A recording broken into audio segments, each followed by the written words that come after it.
Good evening. My name is Kelly Bolter. I'm the Adult Programming Coordinator at Milwaukee Public Library.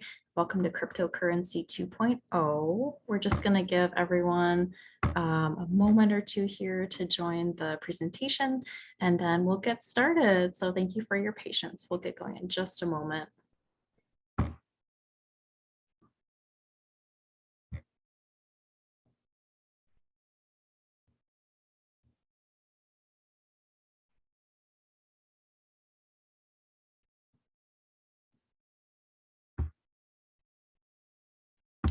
Good evening to those of us just joining. We'll get going in just a moment. We're just giving everyone a couple minutes to join the presentation.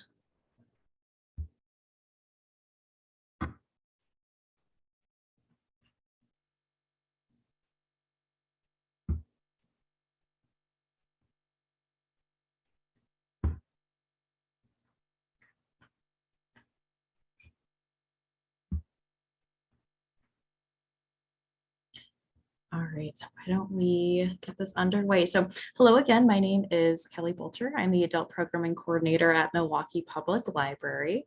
I'm very happy to welcome you to Cryptocurrency 2.0, What's Next? We're happy to have the MPL Coordinator of General Reference, Tony Frausto, back with us to present about cryptocurrency. Some of you may have attended last year's webinar about crypto. It was Basics of Crypto, I believe was the title. So we're back again to learn more and learn about what's happened within the last year with cryptocurrency. It's also Money Smart Week, so this program is also in observance of that. Without further ado, I will hand it over to Tony. Oh, and also you'll notice your cameras are turned off and your microphones are turned off as well. We will have time for questions at the end. So if you have a question during the presentation, on the bottom of your screen, you'll see a Q&A. So go ahead and drop your question there, and we'll have that time at the end of the program for Tony to address those. So again, without further ado, let me hand it over to Tony Frausto. Thank you very much for being here. All right. Thank you very much, Kelly. Much appreciated. I'd like to welcome everybody to the program and say good evening. And for those of you that were here last time, I had a program on just kind of the basics of cryptocurrency. And through the very tumultuous 2021 or 2022, excuse me, I felt like it was important to kind of bring people up to speed, bring people up to date, because so many things have gone on with cryptocurrency. It's gone through some ups and downs, and I felt it was good to give people just some more clarity on what happened, what's the current state of crypto, and maybe some possible future outcomes. So let's get started. First of all, as always, this presentation is educational. It's not meant as financial advice. What we want to give here is sort of background, and if you are interested, there are definitely ways to get educated on the subject, more educated, and it's really up to you to kind of do the research and and figure out your own path when it comes down to cryptocurrency. Now, I wanted to start off with just a couple of basic issues just to make sure everybody is understanding. First, when we talk about currency, currency is money printed by centralized banks controlled by governments. When you have a dollar bill, $10 bill, $20 bill, coins, those are money that's printed by the United States government, and it's controlled by the Federal Reserve. And they control how the money supply and how much money is printed, and they use various ways to control that supply of money. Same thing with any other currency in the world, whether it's francs or pesos or Deutschmarks, whatever it is. These are centralized currency that's controlled by governments. That's a key statement for that. Now, when we talk about cryptocurrency, cryptocurrency is a digital or virtual currency, which is secured by cryptography, which is essentially a very difficult math equations to keep it secure. There is no actual Bitcoin. You can't just get a coin and it's like, oh, this is one Bitcoin. What it is, it's kept on the blockchain on the internet. So the key for that is, or the big thing about cryptocurrency is that it's decentralized. It is not controlled by any central government.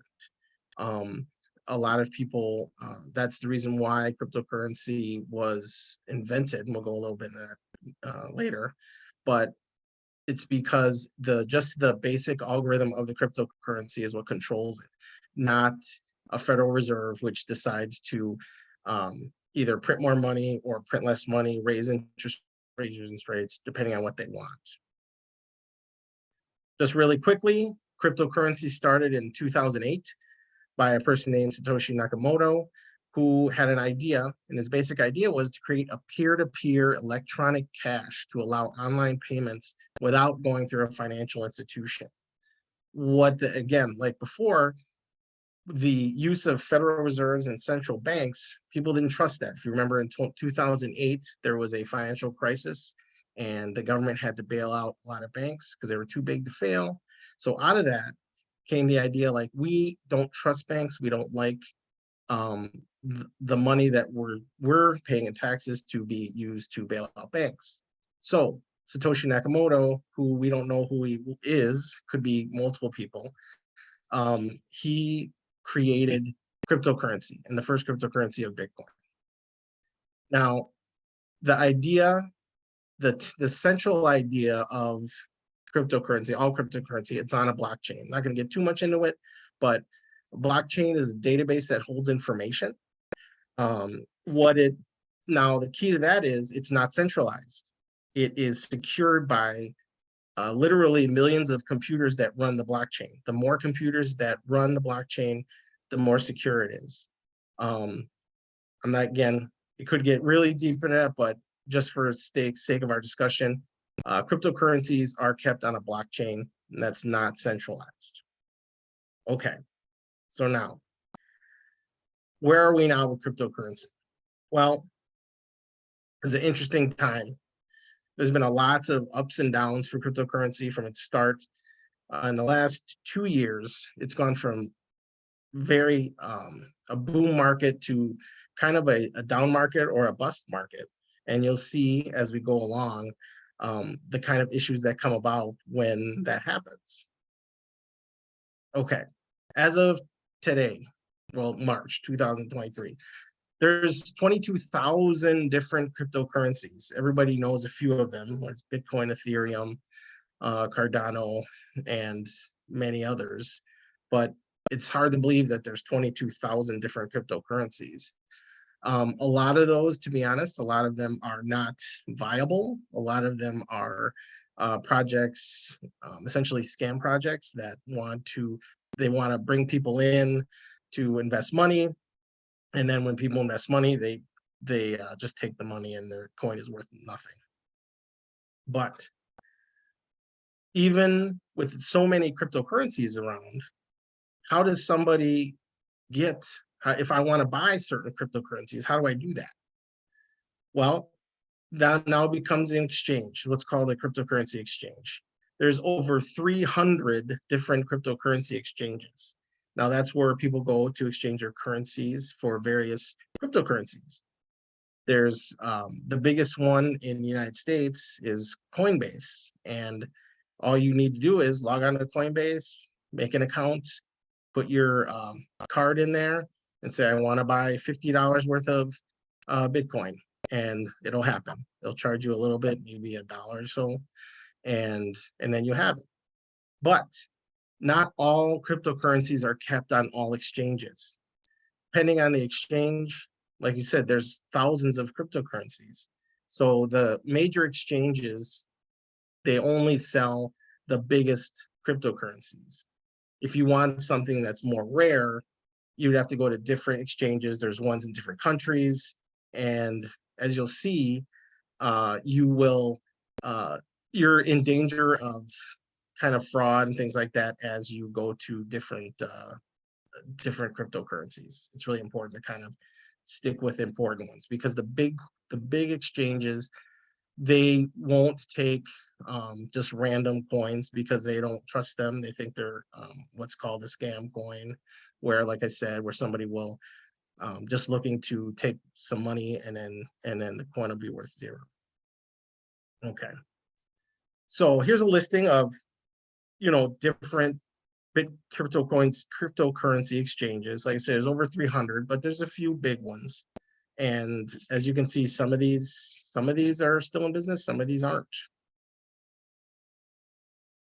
Now, a big point for this is when you buy cryptocurrency from these exchanges, they want you to keep your coins on the exchange. They want to be like a bank, which says, okay, you keep your Bitcoin on my exchange, we'll give you 7 to 10% interest rate, which, if you know about personal savings rates at a bank, you're lucky if you get a percent of interest rate. And with inflation going 5%, you're actually losing your money by keeping your money on there. So the exchanges say, no, keep your crypto on the exchange, and then we'll pay you this high interest rate. The key also question is, how are they paying that interest rate? Because like a bank takes their depositors' savings, and in exchange for paying them an interest rate, they invest that money into various things.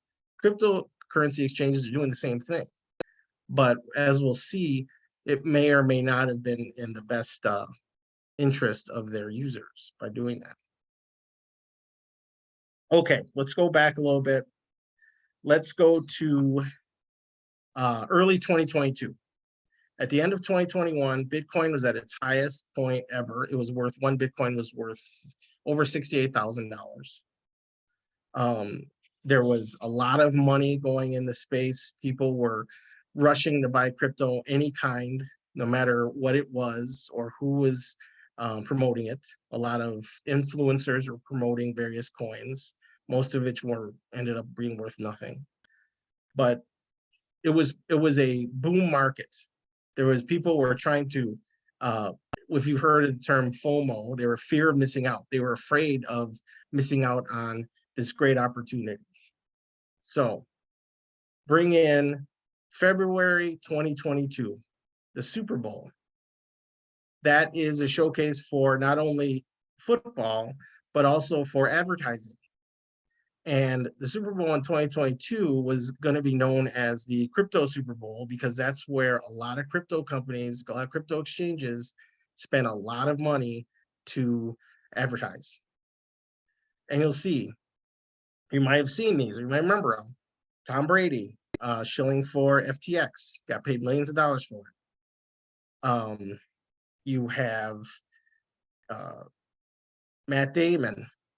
He shilled crypto.com. He had the tagline that says, "Fortune favors the brave." Get in on this. You had Larry David, who also was never advertised for anything, but he did advertise for FTX. So what you see is millions of dollars being paid in advertising. This was a booming market that they wanted more and more people to get in. And it made people think, wow, if it's this mainstream, maybe it's okay. So they put money in it. FTX spent millions of dollars in advertising. They sponsored the Miami arena where the Miami Heat play. It was now called the FTX Arena. They also sponsored in Major League Baseball, where the umpires actually had FTX stickers on their uniforms. Crypto.com still sponsors. They sponsored the old Staples Center in Los Angeles, where the Lakers play and the Clippers play. It's now called the Crypto.com Arena. So it's pretty hot. Everything's going really well. Everybody's making money. That's the biggest thing. So one of the other things I just wanted to point out, kind of also part of the frenzy of it, was NFTs. I'm not going to get too much in NFTs, but just know that their NFTs stand for non-fungible tokens. It's very complicated, but let's just make it simple. NFT is essentially a digital picture that ownership is put on the blockchain. So if I buy an NFT, the ownership is on the blockchain that proves that I own that. But the problem is it's just a computer generated picture. And as you can see, these were going crazy, the amounts that people were paying for these. Justin Bieber paid $1.3 million for essentially a cartoon, a computer picture of a cartoon ape. So, which it's not even trademarked. You can copy it and send it to somebody else. So it really just became a status symbol, and people were paying exorbitant amounts for these. People were making a lot of money. If they bought an NFT, like a Bored Ape when they first started for $100, they were selling them for $100,000. It was crazy. So now, at this point, crypto is at its highest point ever, and as always, things happen. Boom markets don't stay. Something changes and we'll come back to where things are right now, especially with this NFT. Okay. The economy in the beginning of 2022, kind of mid 2022, the Federal Reserve started an interest rate hike, okay, to stop high inflation. They needed to slow down the economy.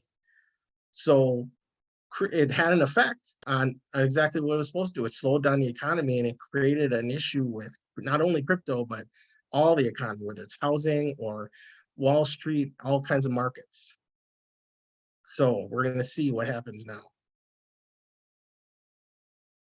Now, as the market goes down, it brings upon a quote, a very famous quote from Warren Buffett. He's the CEO of Berkshire Hathaway, a billionaire and one of the most successful investors ever.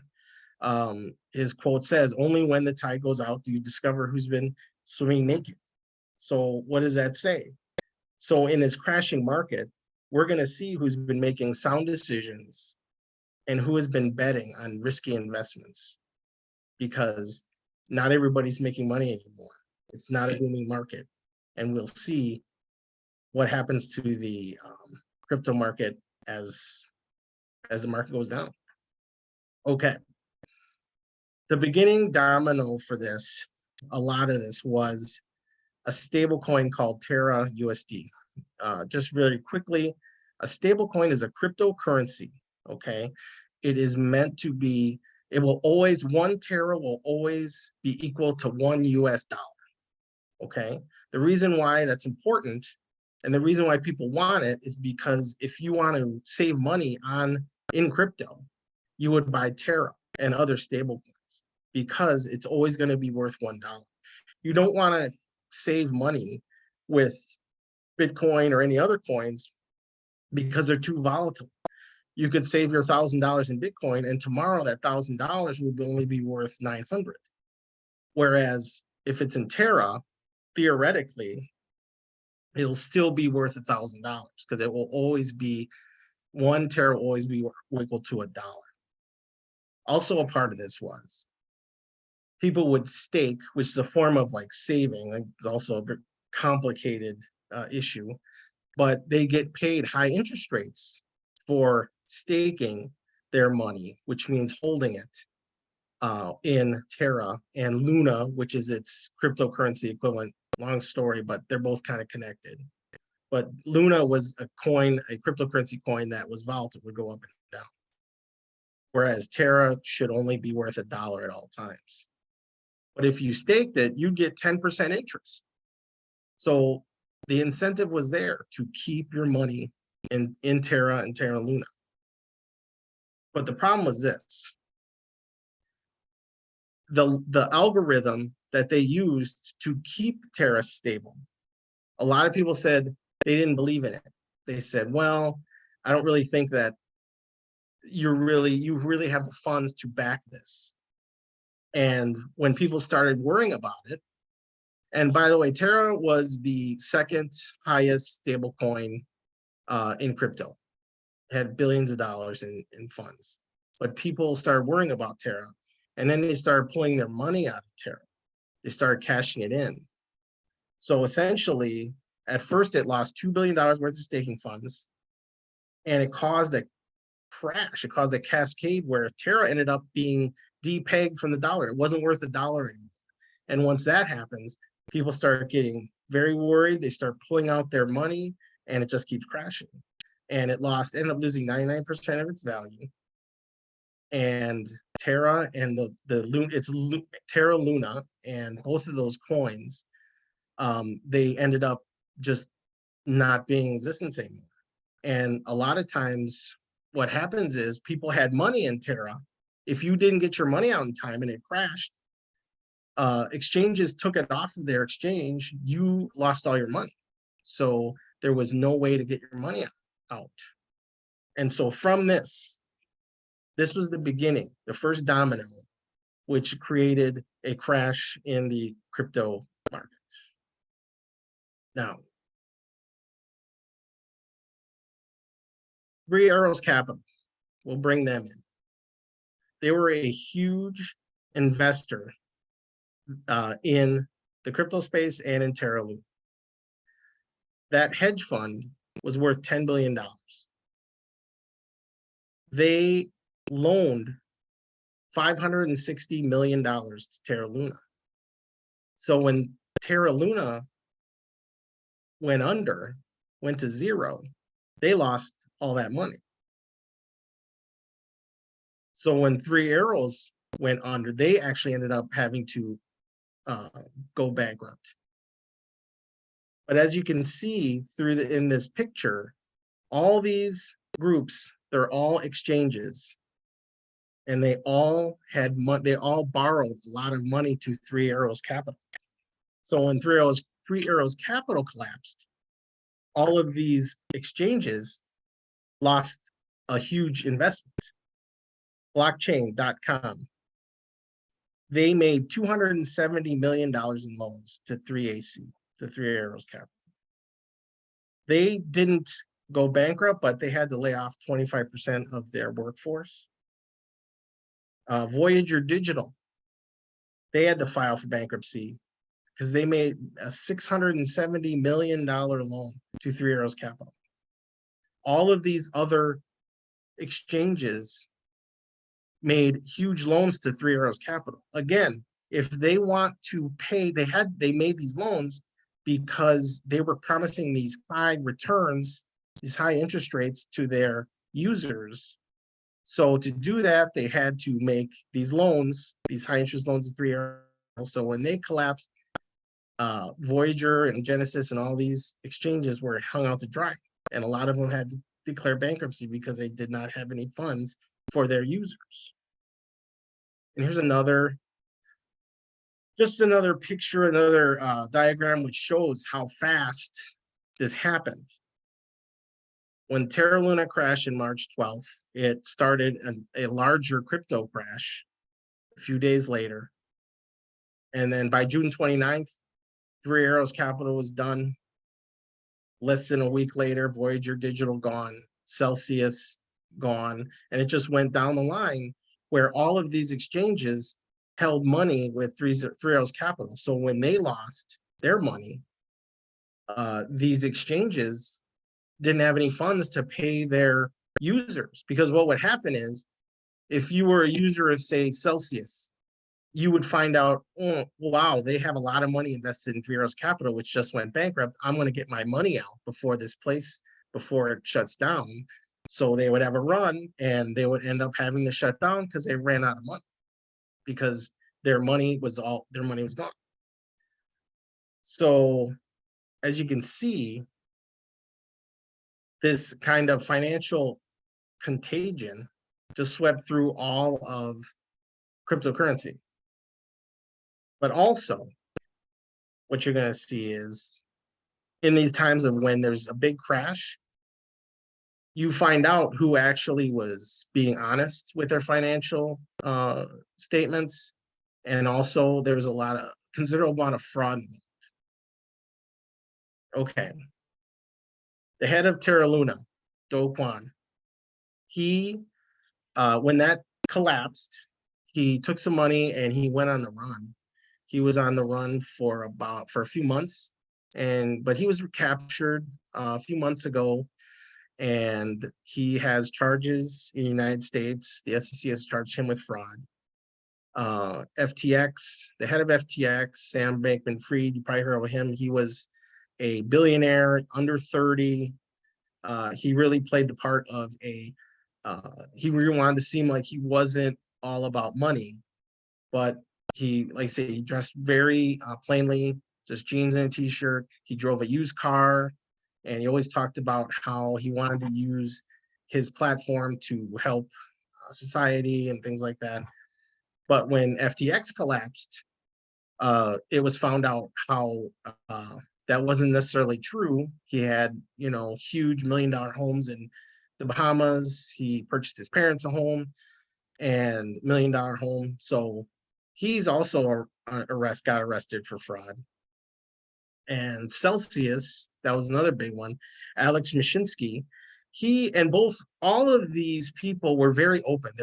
They always did interviews. They were very big on social media. Alex Mashinsky would go on all the time interviews, and he'd have a shirt. The tagline for Celsius was "Unbank yourself." He was saying, "We're not like banks. We're not going to treat you like banks."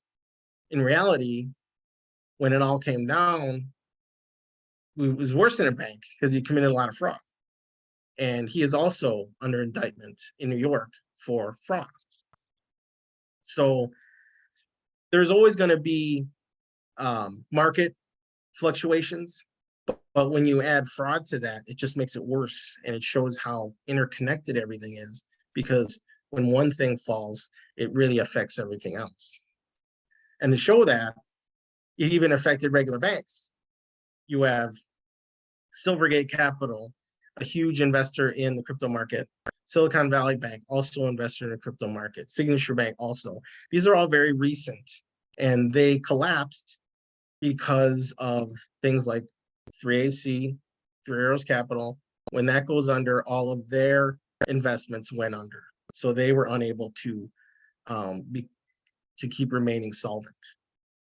So through that, it just shows how huge of a effect it has. But it wasn't just the crypto space. Like I said before, the housing market, Wall Street, the financial markets, they all took a downturn. So I think it's just a symptom of the bigger issue of, the markets going down. And because crypto was such a huge, people were making so much money off of it, it just fell all the more. So it was kind of it became bigger deal when it fell. Okay. Just another indication of how far it fell. In 2002, market cap of crypto was 2.3 trillion. In 2023, it's 1.2 trillion dollars. That's a lot of money. It shows you how far it fell. But also another thing I would say is it didn't go to zero. I think a lot of people said that this was the end of crypto, and there was with that huge loss, that was bad. But I think you still have a lot of people that still believe in the idea of what was behind cryptocurrency, and there's still a lot of institutional big investors that believe in cryptocurrency. So can't say it's never going to zero, but it's still around. It took its bear market, and it's coming on the other side. But just to highlight it again, how far it fell, do you remember that NFT we had from Justin Bieber? In 2022, that cartoon ape was worth 1.3 million. And today it's worth $69,000. So that ape has a proper face in terms of that, how much money he lost. But I don't think Justin Bieber cares that much. This was bought as just something cool to have, to be the guy that spent $1 million on a cartoon. But the NFT market, it lost about 90%, went 90% down. It does not, but it's not gone. There's still NFTs and there's still use cases. I'm not gonna get too much in that, but not as much the whole, hey, this is a cool picture that I'm spending a lot of money on.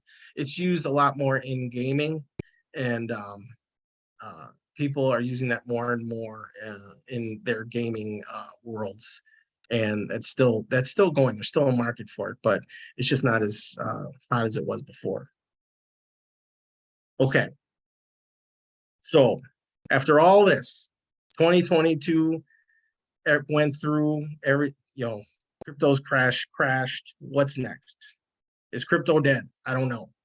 I can't say for sure that nobody can guarantee that, but there are things that I think can happen in the future that will keep pushing cryptocurrency to the mainstream.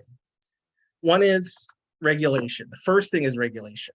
As we see with all these cryptocurrencies that lose value, people lose a lot of money. These are not regulated. Remember, these are not regulated by anybody.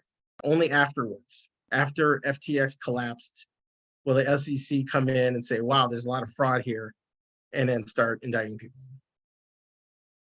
There needs to be regulation by the government, and there will be, I think, eventually. But there's a lot of debate right now on where cryptocurrency will land in our financial world.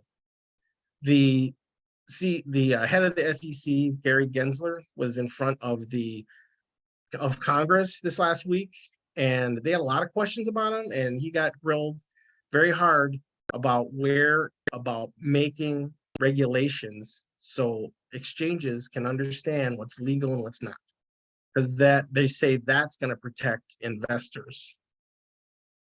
So once that happens, once people start setting the tone for future regulations, a workable system can be developed for investors, consumers, businesses, and even banks.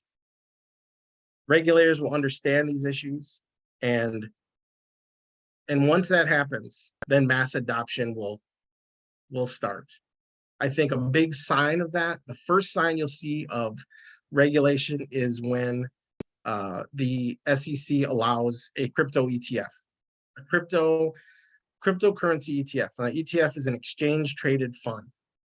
That is where people Wall Street can start investing in cryptocurrency. Right now they can't.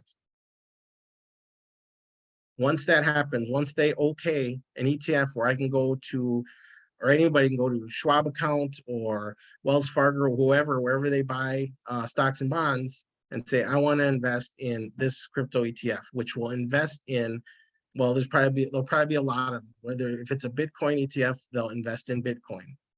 So they'll invest in Bitcoin, and you're just investing in the fund. So you're still in cryptocurrency, you're just not holding it. So once that happens, and I definitely think it's going to happen maybe this year, that's a sign that adoption of cryptocurrency is coming. That right now it's kind of like the Wild West. We said there's 30,000 different cryptocurrencies, and like I said, 99% of them will probably go to zero at some point. But the big ones, the ones that have a lot of use cases, the ones that people want to invest in, institutions want to invest in, those will stay around. But the key is they need to start regulating these things. Remember, we talked about how people lost their coins, their crypto, on an exchange because they used it as a bank to save. Remember, at a regular bank, the FDIC will protect you if your bank goes under. If you have under $250,000, your money's safe, because even if your bank goes under, the FDIC will come in and repay your money. But there's no FDIC for crypto yet. Once that, again, as regulations happen, I believe you're going to see things like this where it'll make people more comfortable in investing. So after all this, and after seeing talking about what happened in cryptocurrency exchanges, how do you keep your money safe? How do you keep your crypto safe?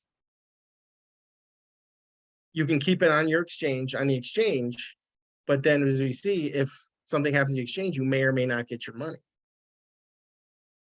So one of the basic ideas about cryptocurrency is that you can control your own money. you can do what's called self-custody of your crypto. How do you do that? There's a couple different ways. One is one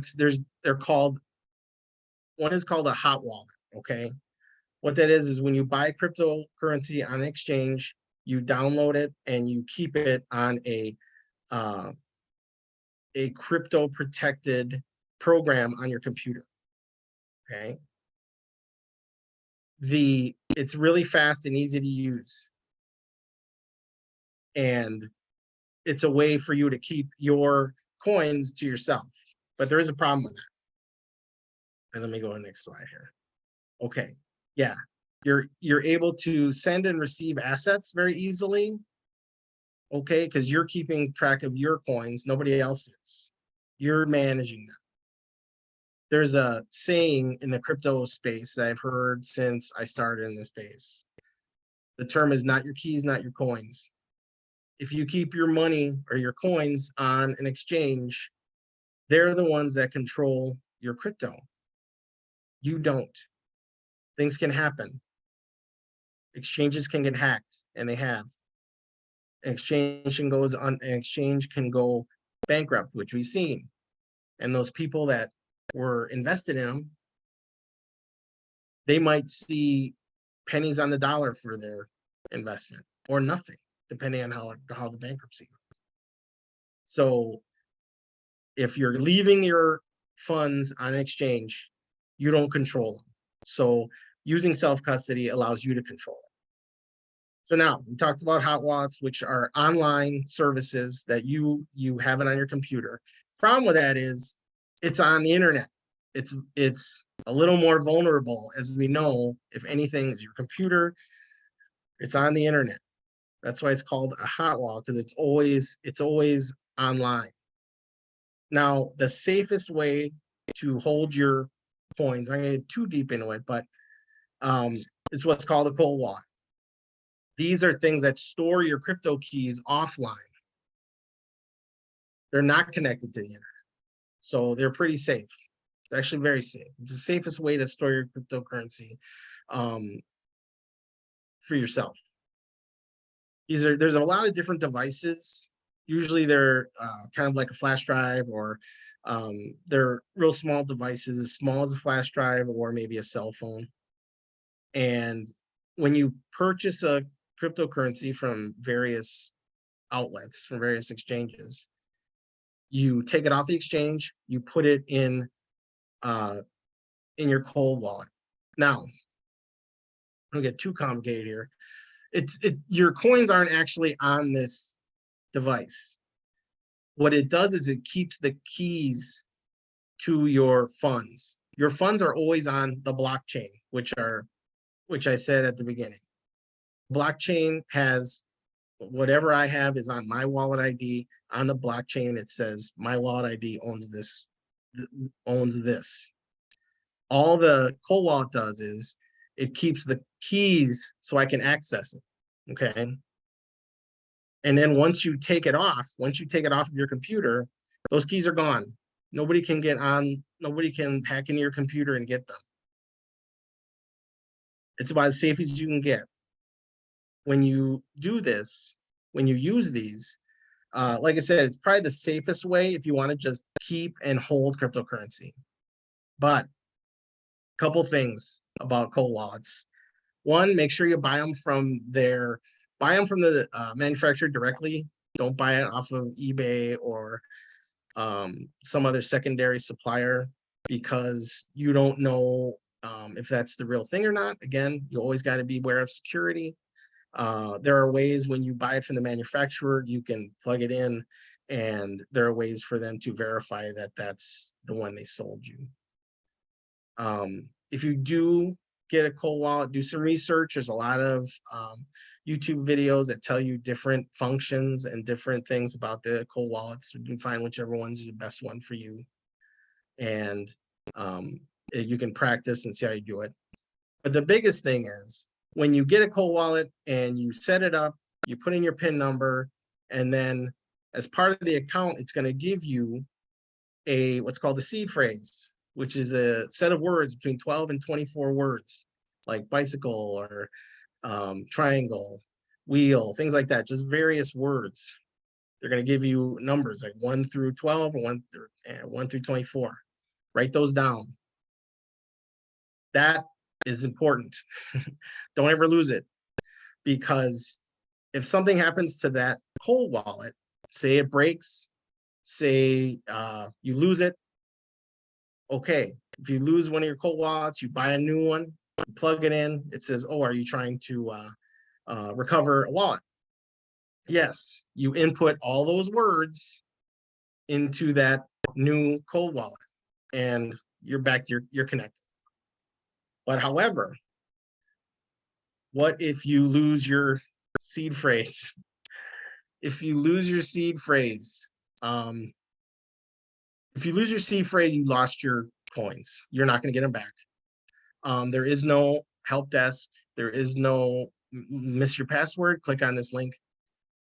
That's it. You won't have your coins anymore unless you can find that seed phrase again. There's a lot of stories. I'm sure you've heard about people that have millions of dollars worth of coins in places and they forgot their password. They lost the seed phrase. A lot of people, when Bitcoin first started, it was easy to mint Bitcoin, and they have 1,000 Bitcoin when it was like 10 cents a piece, worth 10 cents a piece. But now they have millions of dollars, but it's in a hard drive and they can't get into the hard drive or they don't know where it is. Again, very famous case about a guy who sent his whose hard drive got thrown away, and he's still trying to. They won't let him go to the dump to try to find his hard drive. It's in England, I think. So yeah, so if you do something like this, it is a lot of responsibility. I don't get you too scared, but you have to just be aware. And if you had a whole lot of money, I wouldn't put it on one anyway. You probably have multiple. But until I think at some point when cryptocurrency becomes adopted becomes more mainstream, we'll have ways of storing our cryptocurrency in a bank in different ways that's protected, that we're insured for it. But right now, the safest place to store your cryptocurrency isn't something like a gold wallet. So once you do the research, you can go forward with that. But it's just be aware and understand what you're doing with it. Okay. What's going to happen in the future? Well, I wish I knew what was going to happen in the future, but some people say that crypto will go to zero. I can't guarantee that. I don't believe it. I think a lot of large investors, a lot of large corporations believe in it. Tesla owns Bitcoin. That's a huge company. MicroStrategy, they own a lot of Bitcoin. They've decided, they made a clear choice to use Bitcoin as their store of value for their company. They have probably 100,000 Bitcoins and they buy them all the time. They believe that that's going to be a store of value in the future. So I can't tell you what's it's going to go to zero. I can't guarantee that. I can't guarantee it's going to a million. Bitcoin's going to a million. But I think as we go forward, you're going to see a lot more adoption. What I view cryptocurrency is like the internet in the late 90s. It was very simple. I view the cryptocurrency space right now like the .com boom, where there was a million .coms and then it just all came crashing down. But that still didn't stop the internet. That didn't stop .coms. It just it weeded out the fraudulent players and the weak players, and something else came of it, especially with regulation. And I think when regulation comes, then more mainstream adoption will come. And I think at some point we're going to be purchasing things with some form of cryptocurrency. So I'd like to thank you for sitting in on my discussion. And if you have any questions, please type them in the chat and Kelly will read them. Well, thank you so much, Tony. I'm surprised at how much has happened just within the last year, and I'm sure everyone here could probably say the same thing. So if you have any questions, feel free to drop them. There's a Q&A box. There's also the chat box that we can see. Um, yeah. Any questions about what Tony shared tonight or anything else that maybe wasn't covered that you're wondering about? Until someone drops a question in, I do have a question. Okay, so, and I know I'm not alone in this. I've got passwords for everything, and it's hard to keep track of what goes to what.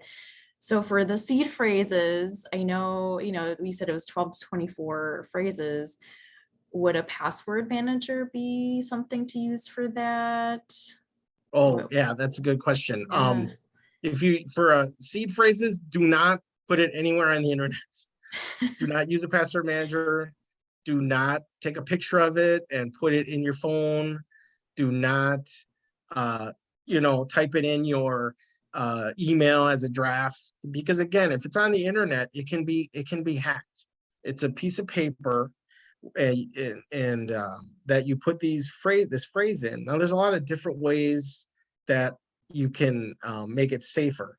They sell um, they sell devices that you change your seed phrase. It comes with, you write it down on a piece of paper, but you put it in like a metal device. They have metal words, and you put it in a little device and lock it up.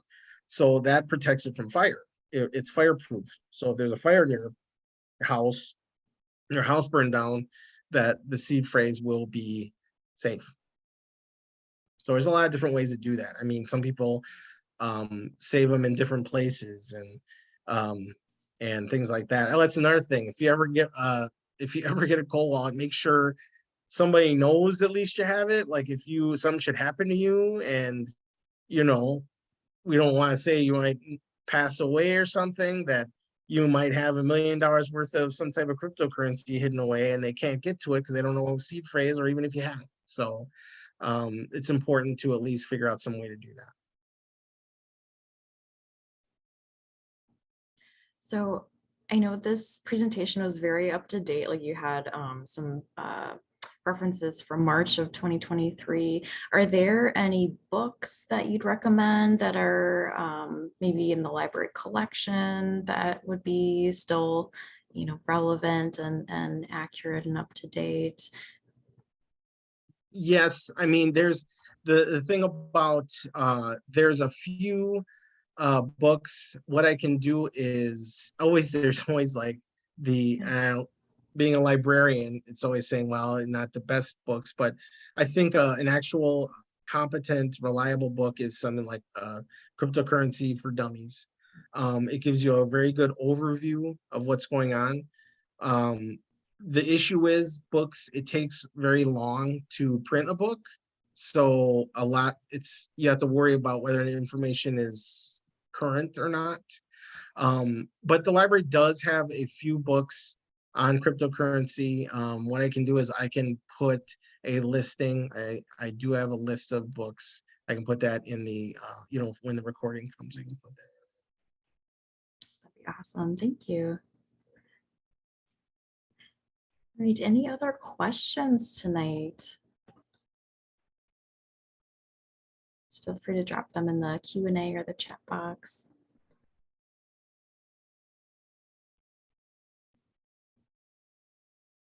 Tony, was there anything that surprised you in researching this presentation?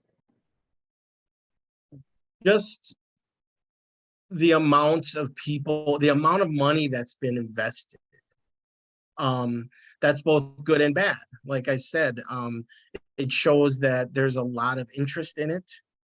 The problem is when there's so much interest in it, people let that take over themselves, and they invest too much, and they invest in things that they're not really researched or understand what it is. They buy it because they hear somebody on frankly social media say that this is a hot item, or this is something you should invest in.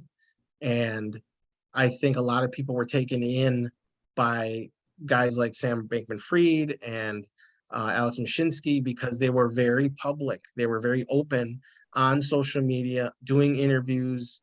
So you never think, a guy like that or these guys like that were perpetrating some sort of fraud or weren't being honest because they were so open about it. They were so open about their business. But in reality, when you're talking about literally billions of dollars, yeah, you have to be, you can't be fooled. And I think that once there's more regulation, there'll still be fraud. There always fraud. And I mean, Bernie Madoff was, the biggest fraud, and he wasn't caught until it was too late. But so there'll always be, but I think there's a lot of different ways that people can feel more secure about investing in this, because again, it's so early. If you remember having a cell phone, a flip phone went to a smartphone, and it changed everything. It changed everything. So I believe that at some point, cryptocurrency will be as like we do our cell phones. It'll be a part of our lives. So we do have a question, and forgive me if I mispronounce your name. This is from Omis. Can people use Bitcoin to make purchases? Oh, yes, yes, you can, but don't. um, the reason is Bitcoin is seen by the government as a property, not a security. So if let's say you have Bitcoin, and you can buy, and there are places where you can purchase things in Bitcoin. You can purchase in different countries. Bitcoin is acceptable as currency in El Salvador, and I think in a country in Africa. And as adoption goes on, you'll see more of that. You can buy a cup of coffee with Bitcoin through your phone, just like you're paying anything else. But the problem is, in the United States, if you use your Bitcoin to buy something, the government would say, okay, you're using your money. They tax you for it. You would have to claim that in your income taxes that you sold this, and that you would have to pay taxes on it. I think the use case of Bitcoin, again, and it gets complicated, but people believe Bitcoin will be a store of value like gold. You don't use gold to buy stuff. You use gold to save, you have money, and I'm going to put it in gold because it's going to keep its value better than dollars. It's going to keep your value more than in the stock market or this or that. You buy Bitcoin to to keep your value of your money better than inflation, so it doesn't get inflated. They're devalued because of inflation. So yeah, you can buy things with Bitcoin. You can buy things with cryptocurrency. I could buy a house with Bitcoin. There are ways you can go online and use your Bitcoin for collateral for a loan for a house. So you can buy a car with it in various places. You can get a loan with that as collateral. But these aren't widely adopted. These aren't widely known. And so once this becomes more regulated, you'll see that things like Ethereum and Solana and Cardano, these are all other types of cryptocurrencies that they are trying to be able to have those as forms of true currency where you can buy something with it, like I said, a cup of coffee or something. So yeah, you can buy stuff, but don't. And anyway, you don't want to buy it with Bitcoin anyway, because say you bought something with Bitcoin, a car, and next week Bitcoin's now worth double that. So, just save it.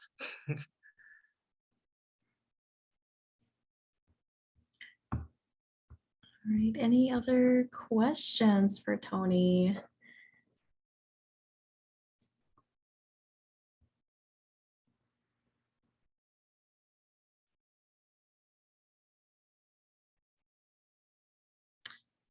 Okay, so sounds like that's a wrap. So Tony, thank you so much for sharing this presentation with us. Thanks for updating us on the cryptocurrency landscape.